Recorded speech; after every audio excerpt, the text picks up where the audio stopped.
Well, welcome to our webinar today. We appreciate you having taken our time to be with us, and we're definitely pumped to have Denise Miller on from the National Home Builders Association.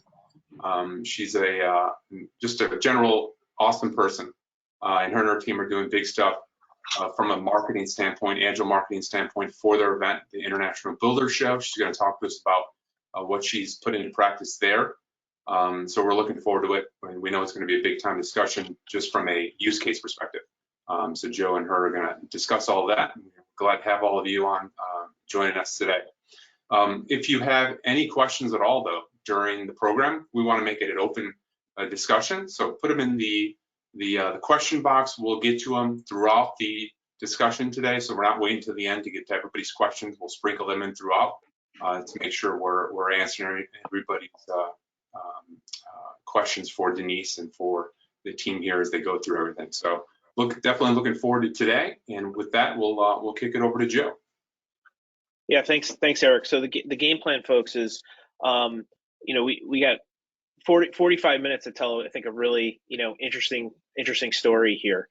And so we're going to kick things off by getting to know Denise and her team at NAHB, the International Builder Show, and just some of the strategies and tactics that they've put in place to have the success that they did at this year's IBS show. So we're going to get right into it. Denise, welcome.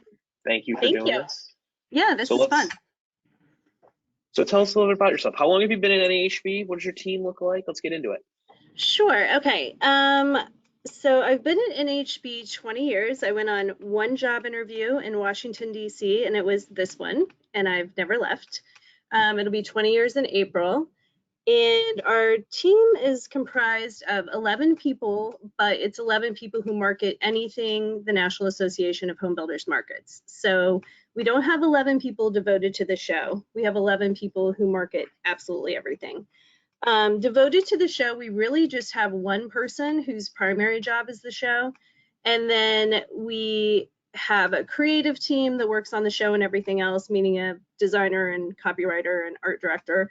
And then we have folks that kind of specialize in digital marketing or work on social media, that kind of thing. And then we do hire an outside agency to help with some of our social media supplement. So there's a lot of balls in the air. There are tons of the balls story. Yeah. I think folks that are sitting in positions similar to yours, I think it's probably fair to say, feel like there's more balls in the air than ever. And there may be bouncing or potentially be bouncing in different directions to extend the analogy. But talk to me and talk to the audience a little bit about, who comes to the show, give them a little sense of what you do at the event, why it's a big deal, and then we'll start to get into what the last 6 to 8 months kind of look like there. Sure. So the International Builder Show has been around for 78 years. It used to be our annual convention for members. And it's the largest annual light construction show in the world. So there are some shows in Europe that are every 2 years that are bigger, but for North America, it's the largest show. And it's been as big as 110,000 before the housing bust, and as small as 49,000. So it's really, it's really had a range. The people who attend are our primary audience. The primary person that an exhibitor wants to see are dealers and distributors. And those are the folks that buy the products in large quantities. And so our exhibitors are anything from Lowe's to a guy who's made the newest little screw to a widget to a washing machine. It's anything that's put into a house or relates to a house could be in the Builder Show. And we kind of have an evergreen tag that all homes start here. So anything related to housing will be potentially in the Builder Show. Then the people who attend, the biggest kind of like marquee person that an exhibitor wants to see as a dealer and distributor, because obviously they can help sell a lot of that product. And then right under that would be a custom builder or a production builder who would be speccing that product. So it is, we're lucky in that we are the industry leader for anything in housing. And we're also tied to an association, so we're non-for-profit. or nonprofit, I'm not sure which term we are, but basically we tell the story that by exhibiting in the Builder Show, you really are supporting the industry, and that is 100% true. It's like all of this money is funneled to help the industry, either with regulation or with development or workforce development. So we're lucky in that we have a really great story to tell. And that's, you know, not a dig on anyone who's not a nonprofit. It just makes our job easier for that part of the sale, is to understand, to explain where we fit into the industry as a whole. And so then, is it fair to assume that the other side of the house, the folks that are exhibiting and sponsoring, those are goods and services companies that go into building a home? Anything that you can see from technology, you know, new cutting edge technology to, you know, brick and mortar, I assume stones and gravel and things like that. Yeah, all of those kind of things. And then like ancillary things like vehicles. So we, you know, we'll have people that come in and they outfit a truck. So, you know, how you would put your tool cases in the bed of your truck, or software around CAD drawing. So anything that relates to housing, it isn't just what you put into a house, but it's also the process of building a house or selling a house. So there's also people that maybe have tools. Like a couple years ago, a big thing was when you go to a house and they have a QR code and you can tour the house by looking at the QR code. When that was new technology, like that was a big deal to be in the show for builders to see, oh, there's a different way to do my business. So yeah, it's really interesting, and it's a great show floor. Like, it's a very fun experience because there's all kinds of things that you either want to put in your own home or you didn't even know existed. So it's really fun. That's awesome. But it also sounds like that there's a really diverse set of both attendee audience and exhibitor audience that need to have their needs met and their needs satisfied. So let's take a step back and let's go back to, you know, what is it going to be, June or July of 2021, as things are kind of ramping up with your campaign, right? So when did Reg open? So let's first let folks know, when did the 2022 show happen? Because I think that's probably the most critical inflection point here. Yeah, so the 2022 show happened February 8th through the 10th. So I mean, it feels like it was a lifetime ago, but it was about a month ago. And registration for us opened September 1st. And so just for everyone's knowledge, I mean, we were one of the shows, like most shows, that didn't happen in 21. And for NAHB, the show is a huge part of our operating revenue. So it's not 50%, but it's substantial.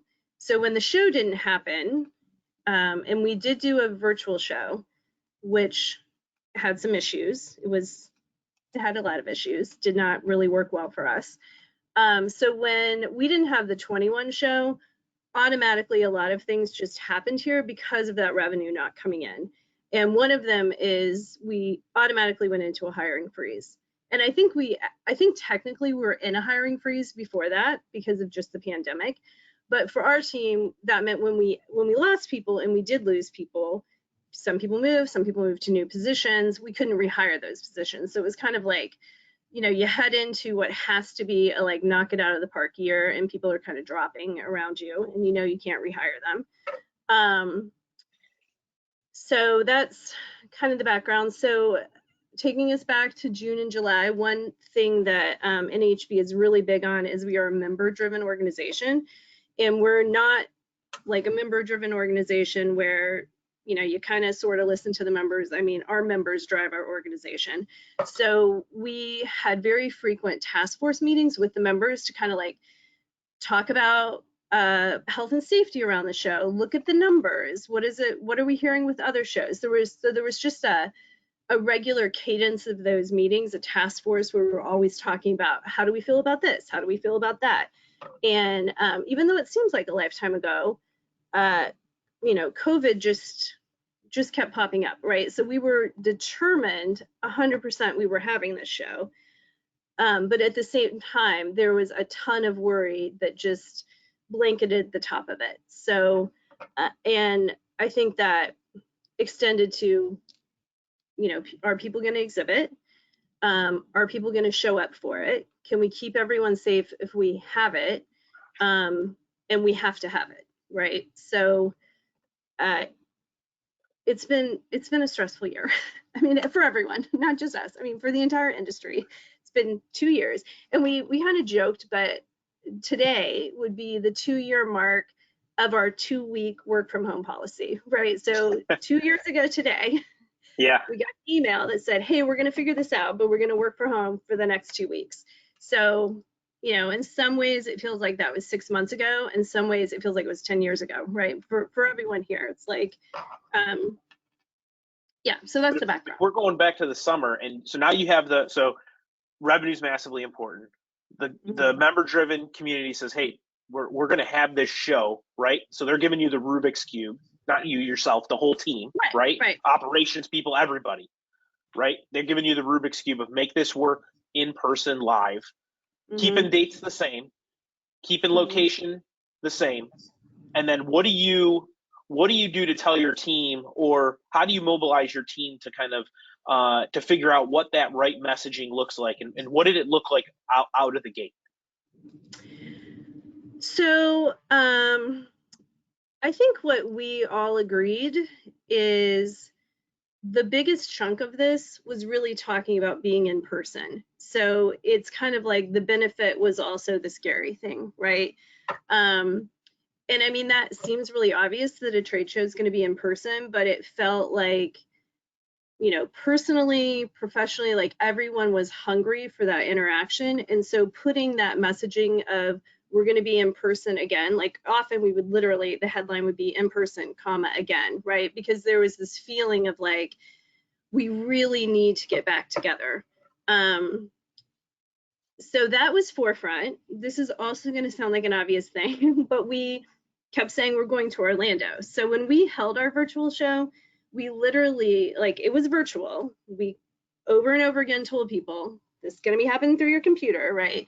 And we literally had someone show up in Orlando for the virtual show, like drove their car, flew in. I don't know what the situation was, but they went to Orlando in 2021 and was like, I'm here, where's the show, right? So even though it seems obvious, we were very much like, we're in person again in Orlando. And I think kind of really going back to basics, because everybody's like out of their regular routine and their regular flow. And so where your attendees might have known, like, of course, I know they're in Orlando. Of course, it's going to be in person. Like going back to the most simple message of like, we're going to get in person again. We're going to be in Orlando. That was kind of the first stage of the messaging. Obviously, health and safety was super important in everything we did. Referred to health and safety. We set up a place on the website where they could just go and get the latest health and safety, because that was kind of ever changing. And then we also talked a lot about what happened in the last 2 years. So for all of us in the industry, by the time the show would happen, it would be almost 2 full years of being out of circulation. So they weren't going to their local association meetings. They likely weren't going to the places they would normally go to see suppliers or customers. So we really emphasized, you know, what's happened in the last 2 years. This is where you go to catch up for the last 2 years. We're going to get you back up to speed. And I think that was on the exhibitor side and on the attendee side, that message of like, we've kind of lost 2 years. Now we need to play catch up, but this is where you're going to make it happen. That was consistent messaging for both of those audiences. And so the kickoff messaging makes complete sense. As we round the corner on the kind of the fall of last year, when did you start talking about what the experience was actually, or the anticipated experience was going to be? Or did you even feel comfortable at that point talking about it? And if you did, you know, kind of take us through what was, how did you shape folks' imagination at that point in time? Yeah, I think the attendee side, and our team markets, so our team markets both the attendee and the exhibitor side. We work with our sales team, but we do all the exhibitor messaging and emails and all that. I think for the attendee side, it was really emphasizing we're not just creating a show, but this is going to be new. You're going to see new things at the show. We've invested money in the show, and we purposefully had 3 new products for us. So we had a new product zone that we'd never had before. We had a startup zone. which is where we put companies that maybe don't have a developed product, but they're on their way to a developed product. And we had a building zone, which was a demo area that didn't used to exist. So I think for the attendees, it was a lot of, these are the great new things you're going to see, and you need to catch up on the last 2 years, right? So it wasn't that different than how we would normally market a show. We always make an effort as an overall show team to bring a new product or feature of the show to each show, right? Every year we're like, okay, what can we say that's new? And we make sure we create something that's new. So that, like the attendees, it was like, here's how we're going to keep you safe, and here's what's new. For the exhibitors, it was much more complicated, and understandably, because they're investing a ton of money in this. And, you know, you're watching shows that are really suffering because of the timing of the event and COVID. And, you know, there's nothing they could have done to make it a better experience, but like our exhibitors, this is what they do professionally. So they're watching these other shows and getting really anxious about, should we have spent this money? Should we send these people? So for them, a lot of the messaging again was like, hold on a second before we get into that, because I think you just brought up a huge point. Like, there were a couple of data points of other events that were in early Q1 of 22 where there was some very public, you know, notifications about having some trouble with exhibitors staying just because of the health and safety was so, you know, that was kind of peak Omicron, at least here for most of us here kind of in the US, different waves in different countries, obviously. So I don't think that that's, you know, that's a good point, because it's not an insignificant point, right? That was a real risk. It wasn't just like we don't know, like that was documented in the marketplace. Sorry, I just wanted to kind of right size that, because I think it was a big hurdle to have to come over. Yeah, it was. I also know, like, we did really hit great timing, right? So we didn't hit great timing as we were leading up to it, but it feels like I'm sure glad we weren't like 4 weeks earlier, right? Like things coalesced in a good way. But yeah, the exhibitor, and I think for our team, you know, the attendee stuff kept cranking, and we were seeing good results, and we did spend a fair amount of time looking at how things were different, meaning how the registrations were coming in differently than they were in past years. And that's where having the data for us was really, like, we would have never been able to predict this, meaning like normally Florida is a very more regional show for us than across the country. And I mean, it didn't perform that way this year. It was like people were coming in from everywhere. Now you would notice, like, it was very easy to look at, okay, these states are really falling behind. And the ones that were falling behind were the ones that had really been hit by COVID early on. And I get it. Like, if you were really hit heavy, you're probably not going to go to a huge trade show. Like, you in your head are like, why would I take that risk, right?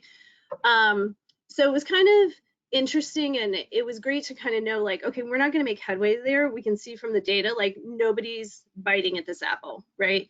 But there were other areas that we could see, okay, they're still registering. Normally we would have switched to a much more concentrated geographic area where we're only focusing on drive-ins, or we're only focusing on people that we know there's a hub there that they can get in cheap. And we didn't do that because the data was showing us they're coming in from everywhere. Flights are incredibly cheap still. So we altered how we did some of the later marketing than we would have in the past. And again, it was like being able to access that data. And I think, you know, we always look at the data, but this year we were obsessed with the data, right? Because on a daily basis, it would be the minute you could get that report, like, did this actually work the day before? So we spent more time than ever kind of looking at, like, okay, we went after this group, they're biting at it, let's go after that group again. Or like, we thought we should be able to turn the people who went to a virtual show in 2021 to in-person attendees. We couldn't do that to save our lives. Like, we just could not make headway in that area. So after a while, we were like, just forget it. They're not doing it. Let's focus on these folks over here who seem to really understand and get the issue. And again, I think it's, you know, we thought we could do that. We thought virtual would be great for that. But in reality, they've already told us they want virtual. They don't really care about being able to touch and feel the things. And we thought there would be a certain amount of people that we could convince. But like at one point, I think we had like 8,000 people and we had converted 286, right? Where you're like, okay, we got to stop with that.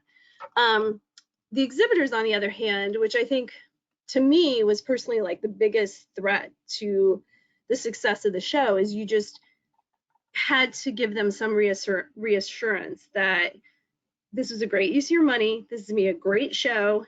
And I think that's where it is really easy to kind of get caught up in how complicated it all is. But at the end of the day, for most of us, our events really service the industry, and kind of remembering that in the background, like, yeah, you might be down, or yeah, there might be a health restriction involved, but you're still the best deal out there. So we spent a fair amount of time just talking to our exhibitors. So we set up webinars where we went through the numbers, and the numbers were good. The people who were coming were the people they wanted to see. And yeah, so let's unpack that a little bit. When you say going through the numbers, what does an exhibitor want to see? Not just in terms of, you know, maybe like the specific demo tags or the quantity, but like what were the specific, you know, kind of user groups, and how did you present that? Because I think this is one of the unlocks that, you know, a lot of folks that are on this webinar are looking to kind of, you know, replicate and you know, take for themselves, frankly. Sure. So I think, you know, we did a fair amount of just email messaging, but then we set up these webinars. And I think the webinars were really helpful, because I think for them to put a face or a person to this task was important. It's like, it very much, and it is true, like we're all in this together, right? We all want this trade show to be successful. It's not like I'm trying to sell you something and I hope you buy it and then I'm gonna like run away, you bought the widget. It's like we need them as much as they need us. So specific to the exhibitors, I mean, they don't want to just see people, they want to see the right people. And so delving into the data, we could see the right people were still coming. So like we talked about, the dealers and distributors, those are the folks they really want to see, and that's what makes them successful. So we spent a lot of time comparing certain areas. So like, what's the percentage of dealers and distributors that are coming? What is the percentage of custom builders that are coming? Are people that can make decisions coming? And we would literally get on a webinar and just walk through the numbers. And the other thing I think we did, you know, well, not to toot our own horns, but to really talk about people are registering, and the people who are registering are all in. So we would talk about, I mean, literally on a webinar, it'd be like 500 people registered on Monday, 700 people registered on Tuesday. Today, 683 people have registered. Because I think like that constant message of like, this is moving in the direction we all want it to move on or move toward. Not like we've got 34,000 people registered, but I think anything that we felt like might have doubt creep in for them, we wanted to very authentically, very honestly, immediately tell them what was happening. Did you do any of this pre-pandemic, or is this kind of an innovation? No. We never did any of this pre-pandemic. No. Well, I mean, you guys have been data driven for a number of years, to be fair. So, you know, it's not. Well, we would on the attendee side. Yeah. So on the attendee side, we're always looking at it. On the exhibitor side, it's, you know, it's one of those shows that like, you know, I don't want to like jinx us, but it kind of sells itself, right? Like it is the event to come to if you're in the building industry. So getting somebody to exhibit at it, it's not a hard sell. It's the place to be if you want to meet these audiences. And I think we probably will do more reassurance of exhibitors going forward. And I just think I think in hindsight, it's just good business, right? The more they're involved and the more they understand what's happening with registration, the better it is. So we weren't ever like hiding what was going on in registration. It just wasn't important. Nobody ever asked for it. And if someone did, if there was like a sales guy who's like, hey, can you let me know how many of these people are registered because somebody's interested in it, then we would offer it up. For the attendees, as everyone knows, I mean, verifying is the big thing, right? So for attendees, we were always like, this is why you need to come to the show. So once you registered, you were thrown into a bucket where we're always sending you messages about what's great about the show. It's not like you register and then we just hope you show up. So And on the attendee side, we would spend a lot of time looking at the data because, I don't know, it just felt like you need to do that to understand who's registering. For the exhibitors, it's kind of like you get them signed up and their skin's already in the game, they're going to show up. Very few people would cancel. But this year, that was obviously a real concern just based on, what was happening in the industry. And I think we're seeing that across the board with a lot of folks, is that the exhibitors are asking for that transparency, and they want to have that confidence. So if you're able to like share those quips with them, right? Here's who's in, here's what we've seen pace wise. They're like, okay, things are moving. Right. They don't know how to get from 0 to 40,000, 50,000 attendees, but if they're like, hey, they're working at it, they're like, okay, I'm in, because I know things are trending in the right direction, Right. Yeah, the exactly. transparency is obviously key, right? I mean, like that's what I'm taking away from this conversation is like the transparency quotient got upped because there was every stakeholder, the organizer, the attendee, the exhibitor, everyone had just a heightened sense of uncertainty. And so that's really it sounds to me like that was kind of the big learning, is that was the only way, or that was the way that you guys successfully drove at it. I got one kind of more operational question. We hear this all the time. I know the data is important, but I'm at a loss of time, resources, what have you. So let's just right size so everyone knows. Was your team bigger, smaller, or the same as kind of the pre-pandemic team would have been at this time? How many humans? So we were 4 people down. We're still 3 people down. I mean, we are back to hiring because we had a good show. But yeah, we are now 3 people down. We were 4 people down. And so you're 4 people down. You're in an uncertain environment. You're trying to do. I like one thing I heard, which was like the virtual stuff wasn't converting for us, those individuals. So we actually did less. We didn't try to do everything to all people. We gave ourselves back some of those resources. But if somebody out there is going, hey, we're in a resource constrained environment and everyone's got different resources, different size teams, different size budgets, so on and so forth. What did an average week look like? How did you incorporate the data into an average week and then mobilize a team to do something about it, learn from it, and then maybe switch what you were doing? Because I'm hearing a lot of, this worked, so we did more of it. This didn't, we did less of it. So what did that look like?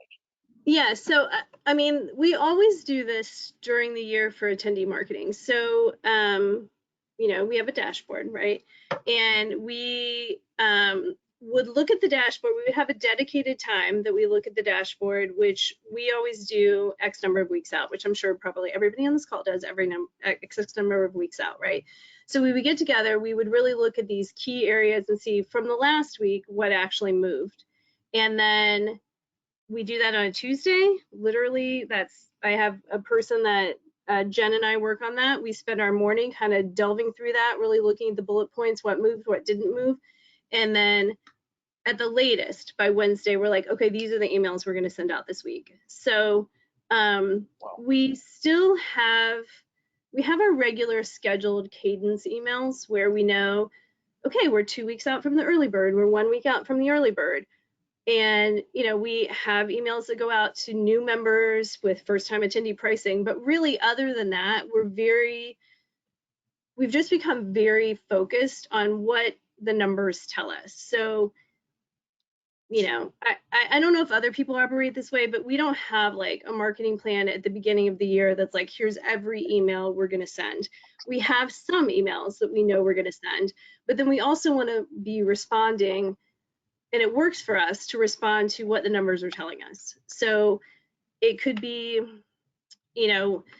okay, dealers and distributors are down. We really have to hammer that category. And so there's a person on our team who works with publications with dealers and distributors. She might call them and try and get an extra email put in. Or we look at, okay, this email really pulled people in for education. We sent this on, last Thursday, and we really saw a rise in that. We're going to automatically reschedule that for 2 weeks later and just change the headline, in case you missed it, whatever. So I wish we were even more data driven. Like, I would love to be more data driven, but with the constraints of, like you said, staffing, teams, all that, we do try to be good about, looking at what the data is telling us is working and not working. And like you said, we can't do it all. So some things just get cut, right? And same for like responding internally. So I'm sure like everyone, there's a lot of like, why aren't you doing this or why aren't you doing that? I mean, the data is a great way to say like, okay, well, we aren't doing that because we're not seeing the results on that. And there's a fair amount of that happens where people are like, why isn't Florida coming in bigger? Okay, we're marketing to Florida, but it's coming in from everywhere, right? And the reason it's coming in from everywhere is because of the flights. We just sent an email about cheap flights and we saw everybody respond to it. And for us, like the data, doing the data that way where you see it in big chunks works better, I think, just because of the magnitude of what we're sending and putting out there than trying to like delve into each individual email and each individual digital ad. And if we had a bigger team or if we had more help, we could maybe do that, but we just don't have the resources to get really, really granular. We need to look at buckets. Okay. Yeah, that was one of the questions that came into me. Actually, it was about just messaging up to upper management, right? So how you're doing that? I think you touched on that a little bit, but just trying to people ask you those questions, very specific questions, how you're able to use the intelligence that you're seeing to respond back and say, here's what we're doing to rectify that, or we're not seeing opportunity there, so we're moved here, right?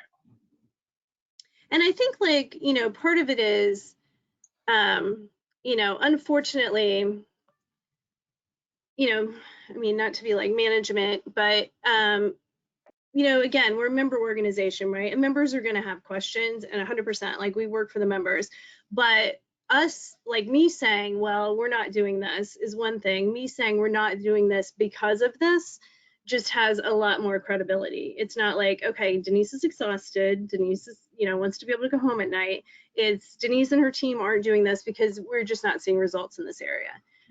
So that the data is kind of like, you know, a safety blanket or something where you can use it, you know, use it however it helps support what you're doing, whether that's with the exhibitors, which really, I mean, for us, that was a godsend because we would have never been able to do that on our own. And especially with exhibitors, I think you kind of alluded to, Joe, like, how do you figure out what to message on? I mean, for us, it was like if the sales guys kept hearing the same question over and over again, then we just proactively put it into the next webinar. So we didn't wait for someone to say like, okay, you have people register, but are people still registering? We just automatically said, okay, let us give you kind of what the pace looks like. And I think when you say, you know, we're pacing whatever, we're pacing 10% behind or whatever, that doesn't mean anything to them. They need to hear, they literally need to hear 500 people took this on yesterday. 500 people decided to do this on Sunday. And then really being able to look at, like, we have a lot of little things with our show where we have awards programs and we have special events. And so even though that has nothing to do with the exhibitor, we would talk about like, this tour just sold out. This special event, you know, has 100 tickets left. Kind of trying to get the point across that like people aren't just, you know, going to show up and walk the show floor for a half an hour and then get out. Like these people are all in. They're buying tickets at a higher pace than they have in the past. They're there for the education. And even though exhibitors want people on the floor, we know historically people who purchase education participate in everything. They don't just go to education. So it was a lot of like, not only are we putting on a show, the industry is hungry for the show. They're taking advantage of everything the show has to offer. And I think that was just important for everyone to hear, right? It's not like it's going to be a shell of a thing and you're going to walk in and we can say, click, we did it.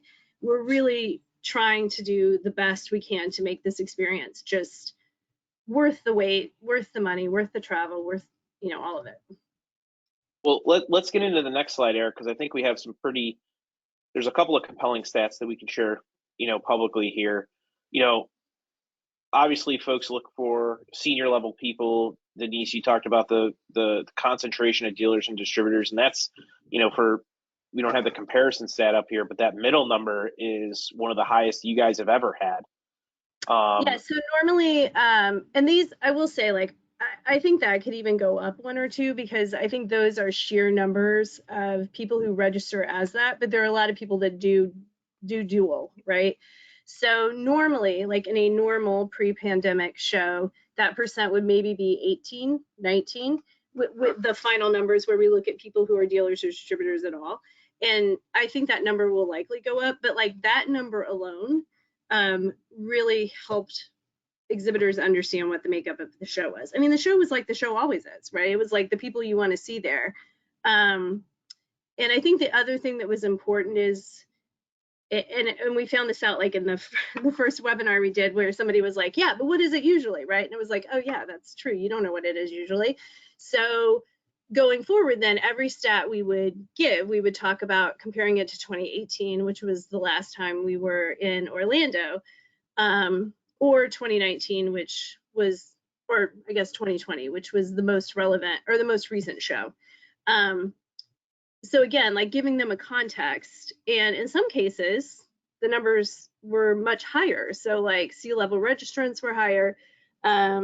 People who billed at a certain volume, that was a higher number than it had been for the other shows, which totally makes sense. It's like, you know, the people that need to be there, that really are engaged in the industry, they're the ones that are going to show up. The people that are like, oh, that's kind of cool, I might go look at that, they're unlikely to show up. And I think that's, I mean, we all know that, but being able to show people that was very helpful in like calming them down and feeling like, okay, yeah, I made a good decision to do this.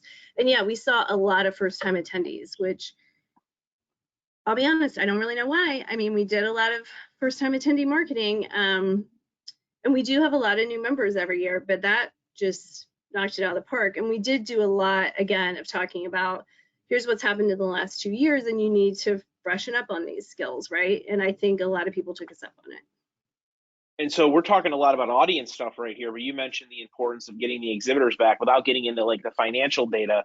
You know, maybe how was your sales team? Because I mean, there's the actual show, people not pulling out, right? And so there's revenue preservation, but I assume then going forward, if there's more people on site experiencing it for the first time in a long time, then your go forward, you know, conversions for next year's show, on-site space selection probably look healthier as well. Is that an accurate statement? It was good.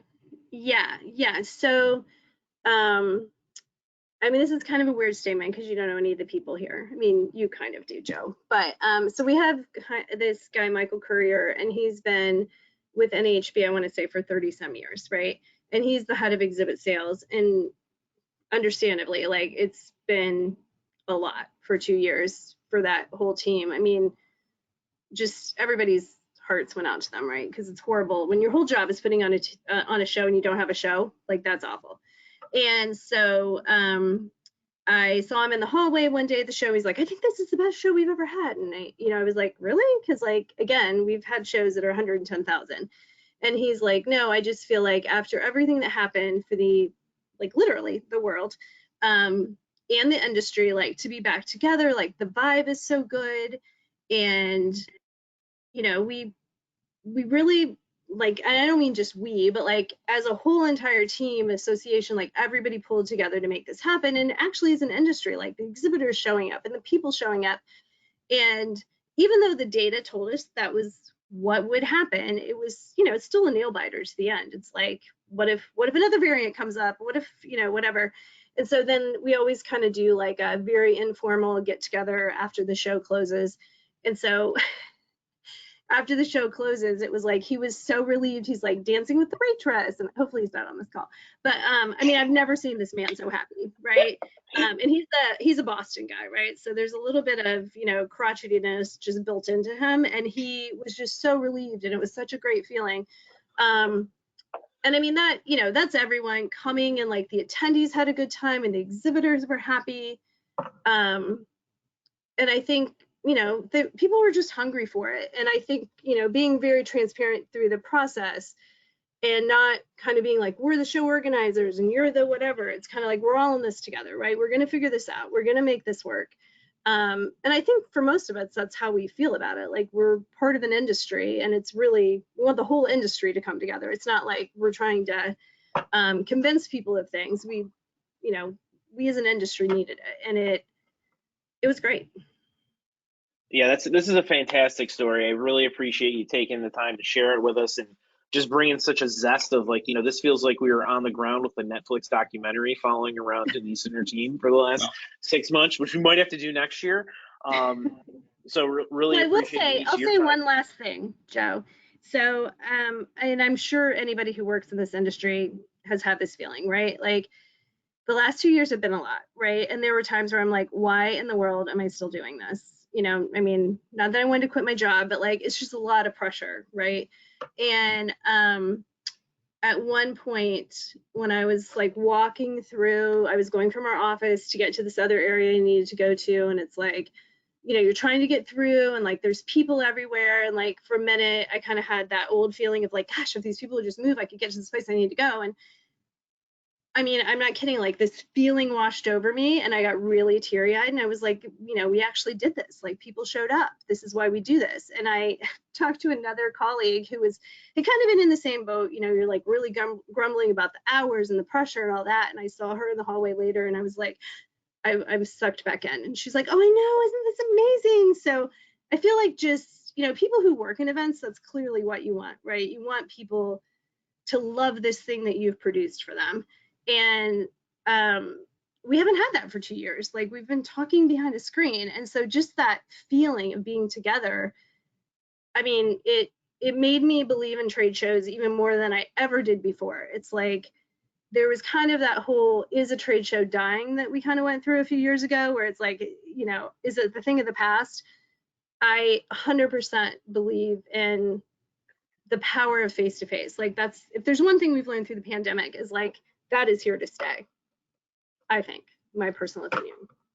No, that's a powerful statement. It's hard to argue when you're bringing that much passion to the table on it, Denise. And we're really, really just happy that you were able to share your story. It's a magnificently positive outcome for the time period, the size of show, the marketplace, the city. I mean, it was, it's a huge win. So we'll get the questions here in a second. But number one, I think we all heard something important on this call. Denise is still hiring. So if you know anybody that's looking for, this isn't a slow moving team, unfortunately. So you got to bring your A game. It's an agile marketing team. They're power users of Bear IQ. She puts the A in agility. Her and her team, we know a couple of the folks over there. It's top to bottom stacked. It's like the 29 Yankees or something like that. And then secondly, I think you said a couple of things that we're seeing across events in our platform. So actually, biggest surprise stat-wise, and probably what I'm going to say, returning attendees are actually registering an average of 7 to 8 days earlier, we're finding. So with folks getting ready and pumped about 22, if it's something that they're meaningfully committed for, they're kind of self-cataloging themselves as it's the right fit for the event, they're registering earlier. First-timers or folks who have lapsed for a number of years, let's say there's a little bit of a softer touch point there, the opposite is true. 7 to 10 days later, they're actually registering. So there's two audiences kind of emerging based on what they know the on-site experience could be. And we're seeing digital conversions tracking, so either personalized URLs, digital code usage, that's gone up like almost 100%. It's still going to be in like the low 20s, maybe the high double-digit teens. But this is something that we're monitoring pretty closely because everyone's in an omni-channel digital conversion, kind of funnel now as folks are still working from home some days a week, so on and so forth. And then just lastly, Denise kind of echoed these sentiments early. The locality is pulling less strongly than it has in the past. So on average, 3 to 5% basis points less local because folks are coming from greater geographies. Again, I think this just speaks to if they needed to go there for their profession, their careers, their industry, they're going to do it. Awesome. Eric, what do we have question-wise? And we're running short on time. Yeah, so we can at least get one or two here. One is about your board and them being kind of on board from a, no pun intended, from a data perspective, being data-driven. Some boards are data-driven, others aren't. What's the perspective from your board on this? I don't know that they're hugely data-driven, but they listen to data. So I can remember years ago when we first got our first iteration of what Bear put together, and I literally sat down with the convention chair and kind of walked through like, what state are you from? Oh, cool. This is how many people are registered for that state, right? So I think in some cases they wouldn't even think to go there, but we're very proactive about filling them in on it. And so we're not really working with the entire board. We have a convention committee that we work with, and we kind of, like, when we do reports, we talk a lot about what the data tells us. We don't get like super in the weeds, but we'll, like, when they'll be like, how's registration going? We had a task force that would meet on the show. And so I would talk about registration, and I would make a point of talking about, like, we can see that this number of people are doing this, or this is trending ahead, or this is trending behind. And so I think just getting them into the habit of not like, it's all good, right? But like being able to tell them why it's all good, how we have determined it's all good. They now are more data driven than they've ever been. And we've literally, like, our CEO now is like, I want to hear the data behind that, right? And I'm not sure that would have been true, you know, X number of years ago, but as an organization, we're definitely moving more in that direction. That's awesome. Now, one more question just regarding your team. It sounds like they've adapted this agile approach, but was it painstaking to get them there, or are they like fully on board and they're like, hey, this is how we like to work now? Just in terms of people are fully on board. So I think the biggest change, like, I think the challenge is it's chaotic, right? So there's a part of you that feels, I mean, if you're old school, so like I've been doing this a long time, right? So there's a part of me that's like, it's negligent that I don't have the entire marketing plan done, right? Because I'm from a time where it would be like, here's stakeholder, here's your marketing plan, right? So there's a little bit of like, should we have this all planned out?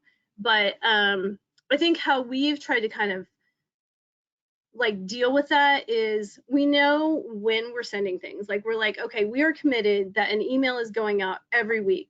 We know that we're going to do that, and we kind of set up the team and the structure in such a way that we don't know what the topic is, but we know we're going to do it. And then we have like buckets of like, okay, education is a very strong sales point, so we know we're going to do this type of education email that worked really well for us last year. So it's not like we walk in and it's like, what are we going to do today, right? Like, we kind of have these segments that we know we need to do. We really just fluctuate on when those things are going to happen. And if something starts hitting, then we just go with it, right? So if it's like, okay, we really saw a good response to this, rather than be like, okay, the next thing we're going to do is this on our list. We're like, okay, how can we exploit this thing more, because that really worked for us.